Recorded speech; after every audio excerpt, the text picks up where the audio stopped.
So welcome back. Welcome back to the Booze by Rob production facility located, you know it, you love it, Nashville, Tennessee. All right, so there's a phrase, don't drink in prime.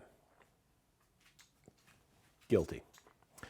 So I was on Amazon and I thought to myself, I wonder if Whisky has made any glasses that I don't own yet, and by golly, they did.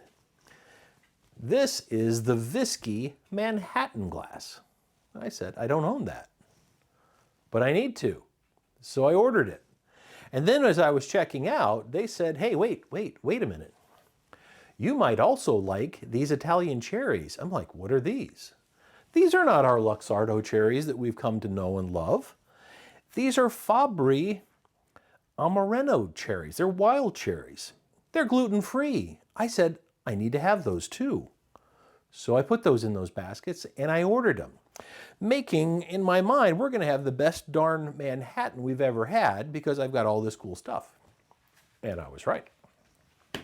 So the glasses just arrived today and we are gonna make the best darn Manhattan you've ever had. And as my dad said about Manhattans, and I quote, yeah, Rob, they'll get you there. So here we go.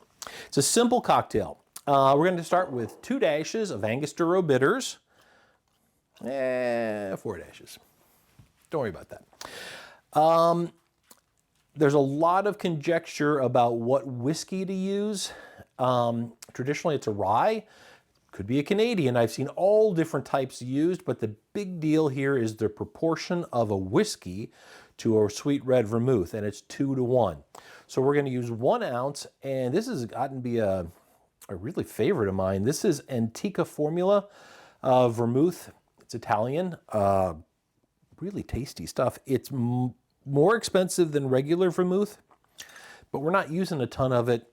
So the little bottle here, and this is a 375, so we'll use the bottle faster so it doesn't go bad. It was about 20 bucks or so. So, sweet red vermouth. Now, switching back over to, I'm going to use a rye whiskey. This is Rittenhouse Rye. It's made by Heaven Hill up in Kentucky. It's a good solid rye, not expensive, easy to find, so kind of starts checking all those boxes that we like to do, that it's affordable, it's available, and tastes good. So, all right, guys, we're almost done. So we are gonna stir that about, cool that cocktail down and dilute it a bit.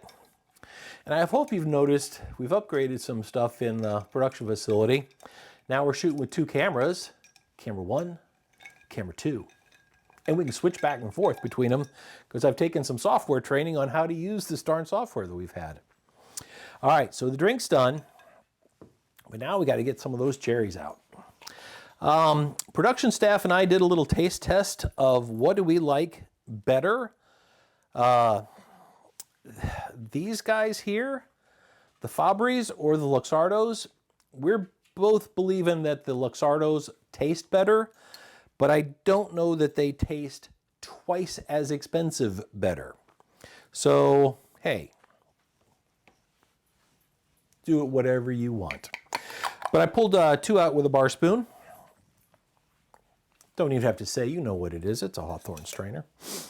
And we're going to go into our glass, catching it all. Super simple cocktail. Use a whiskey that you like. Use Maker's Mark. Use Wild Turkey. Don't care, doesn't matter.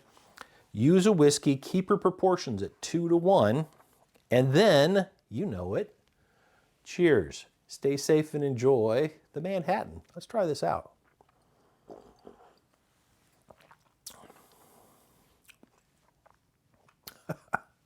That's good, Cindy. That's the best darn Manhattan I've ever had. All right, take care, folks.